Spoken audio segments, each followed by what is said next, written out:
Welcome to the World Hydrogen Week speaker interview series. I'm Megan Farbrother, the Director of Research at World Hydrogen Leaders. And today I am delighted to be joined by Niko Bosnjak, Head of Policy and Communication at grid operator OGE, based in Germany. So welcome, Niko. Hi, Megan. Thanks for having me. Thanks for joining. So, Niko will be speaking at our flagship event, World Hydrogen Week, taking place in Copenhagen in October. And today we're going to be getting to know Niko a little bit more ahead of the conference. So I'm going to dive straight in. Let me start by asking you to tell us a bit about your journey into hydrogen and what you believe its biggest potential to be. So my journey into hydrogen actually started in German politics. I used to work in the German parliament for two members of the parliament, and already back then started thinking about gas grids, more natural gas. And then just before the elections in 2017, I decided to leave the Bundestag and looked for a job, which I found at ONTRAS, the grid operator in East Germany. And back in the day, this is 2016, 2017, the world was still very much natural gas and fossil focused. But ONTRAS was one of the few ones that started very early to look into hydrogen and the applications and things you could do. And so I thought that was very interesting.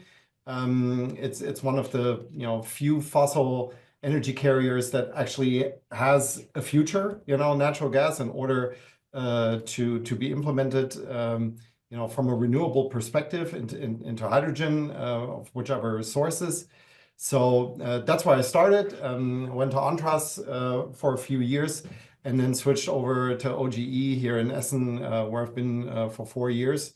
So I guess a total of almost 9 years in the gas industry now. And I think the potential is basically limitless. I think there is going to be a date in the future when we can't use natural gas anymore.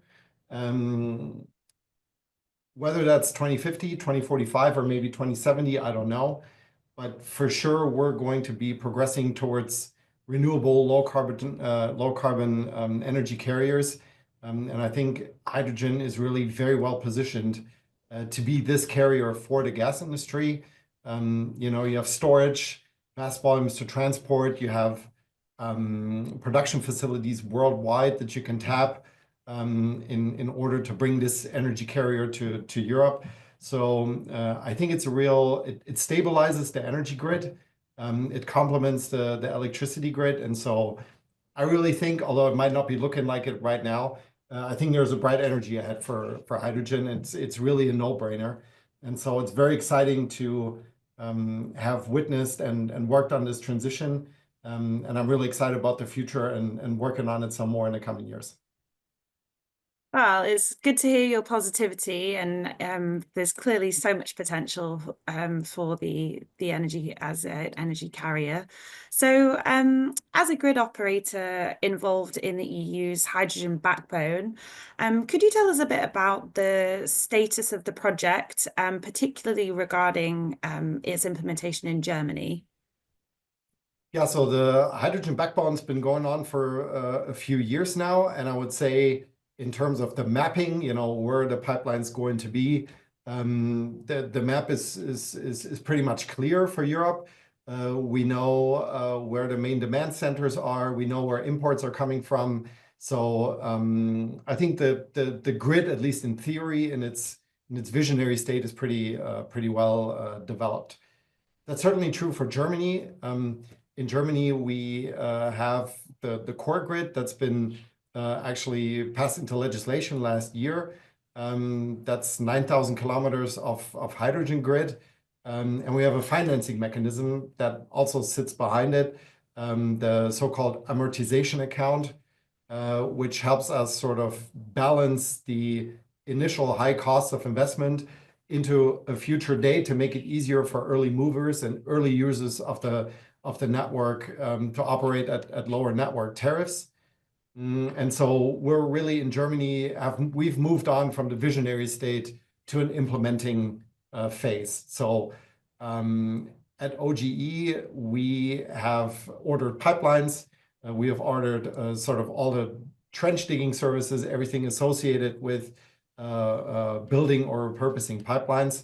We have everything lined up basically until 29, over 2 billion euros that we're going to be spending and that we're going to be building. So we are currently in the track of converting a pipeline that's basically done this year.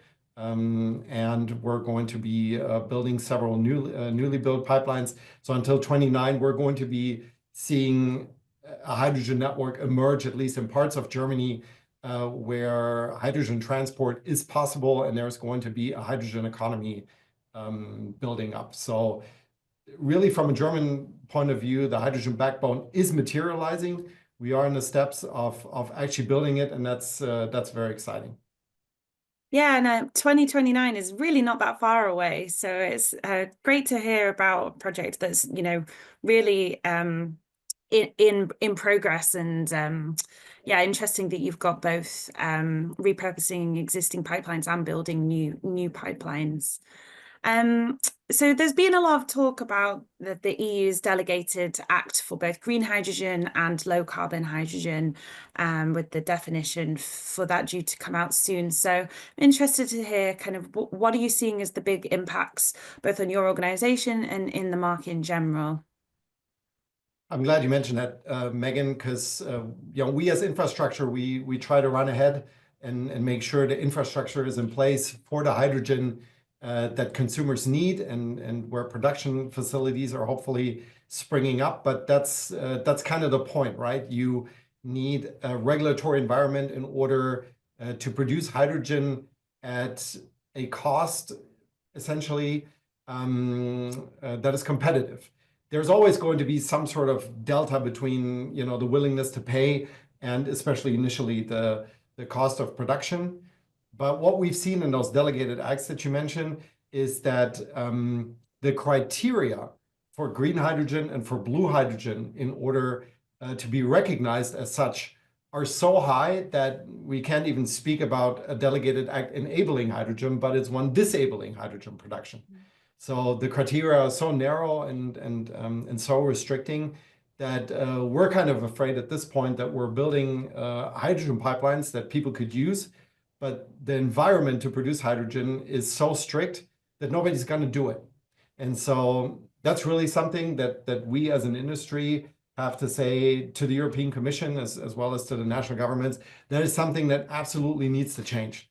Under the current conditions, we're going to see a network, at least in Germany, that's being built, but it's going to be underutilized because nobody is willing to produce in this regulatory environment. So the criteria need to be adjusted for green hydrogen as well as for blue hydrogen, because otherwise there's not going to be a ramp up. There's not going to be a ramp up. There's no production, and then we're not going to see a hydrogen economy as we're hoping for right now.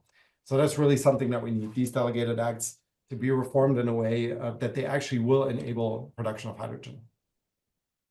Well, yeah, thank you for sharing your perspective. And yeah, it's a difficult landscape. We do have the European Commission speaking at World Hydrogen Week as well. So it will be good to kind of put this question to them and see what their response is on the matter. So I also want to talk to you a bit about kind of some of the recent geopolitical shifts and the changing policy landscapes that we've been seeing, in the US, in the EU, and in Germany. So are you seeing that these changes are kind of helping or hindering the global hydrogen economy development? I wouldn't say that they're exactly helping or pushing the hydrogen agenda. I don't see them, except for on a European level, I don't see them exactly hindering either. In the US, natural gas, especially LNG, is a very big factor, not just from an energy perspective, but also from a strategic perspective. I think that's something that we, especially in Europe and in Germany, are still lacking. There is a strategic perspective to energy, and that needs to be taken into account much stronger than before. And so from what I can see in the United States, There is still some developments going on towards hydrogen, but also from the strategic perspective to say, look, from a technological, from a production point of view, from a security of supply point of view, we need to be in charge and we need to be an important player. And that's something, that's a chance that we have, or an opportunity that we have here in Germany, for example, as well. We just had a new government elected, and in their coalition contract, there's a lot of mention of hydrogen. There's a lot of positive mention of hydrogen. They really want to get the hydrogen economy kickstarted. And I'm really hoping they follow through on that. And they don't just see it sort of as another, just an energy vector, but from a strategic point of view, something that can help us in Europe from a security of supply perspective, from the perspective of energy transport, which is a lot cheaper and a lot more volume-wise than it is in the electricity system. And so there's all these factors that play a role here, and where I really see that Germany and Europe can also play a leading role and make sure that hydrogen is sort of a stabilizing factor that gives the whole energy system more stability. And so I see great opportunity here, but especially from a German point of view, the German government really needs to follow through on the aims they've taken. And I guess we'll see throughout the year whether that's materializing. It's really about putting words into action now then. Okay, great. And can you tell us what's next for OGE's hydrogen plans? Yeah, absolutely. So, like I said before, we are really moving into an operational phase. We have several big projects of either pipeline conversion, which makes up about 50% of the core grid, maybe 60, and then newly built pipelines. So we're really all about organizing, building these pipelines, converting them from a technical point of view. That's a lot of work. That's a lot of coordinating different types of jobs, making sure everything works out in sort of a process chain. We are talking to customers that want to connect to this grid, making sure that we have a lot of T-pieces distributed into the network so that distribution network operators and industrial customers can directly connect. So that's really what we've lined up to. We really have a lot on our plate in the next few years. And like I said before, we're going to be seeing the first pipelines transporting hydrogen this year in 25, and then 26, 27, 28. More and more pipelines are going to go online, and that's sort of the main development for us. One thing I would like to mention is that we're also close to opening up our hydrogen training facility. So we actually went ahead 2 years ago and said, let's build a miniature size, high pressure hydrogen grid. It's got about the size of maybe half a football field.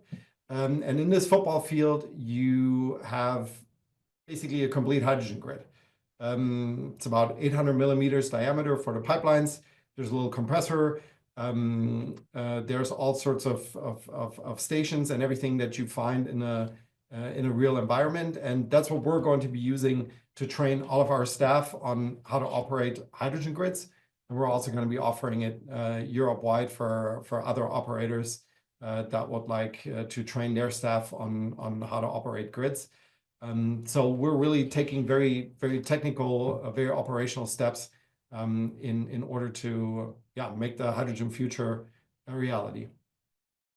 Wow, that's super interesting. And it's a topic that comes up a lot about how we're going to upskill the future workforce. So it's great to hear an initiative in practice, and also what you're doing with the next few years and pipelines coming online from as early as this year is very exciting stuff.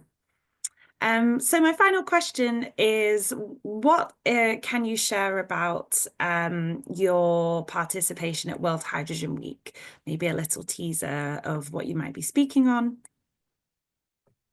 Right, so the panel I am participating in is about whether 2025 is the year that really kickstarts the hydrogen ramp up in Germany? So that's a question we'll be debating. And I think it absolutely can be. Everything, all the pieces are in place. The new government has said that they want to make hydrogen a big priority of this of the next 4 years. They want to implement, like they want to help with financing. They want to implement a hydrogen quota. They really want to get the hydrogen economy started on all levels and in all aspects. And I think this absolutely can be the year to have this kick started. I think the sentiment is kind of low right now.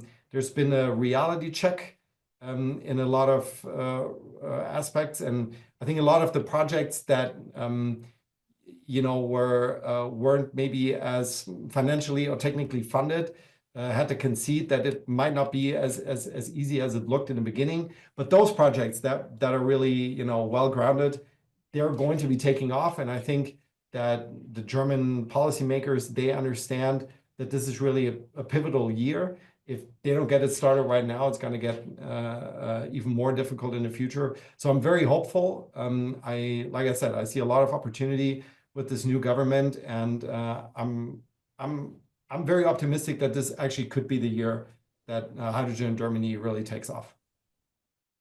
Oh, well, we hope so too. Thank you so much for your insights today. It's been great to kind of get to know you a bit more ahead of the conference. If anybody would like to hear more from Niko, I would encourage you to join him at World Hydrogen Week in Copenhagen this October. To find out more information, you can go to our website, worldhydrogenweek.com. And I just want to say thank you again for listening, and thanks again to Niko for your insights today. We really look forward to meeting you in Copenhagen in the autumn. Thank you, Megan. See you in Copenhagen.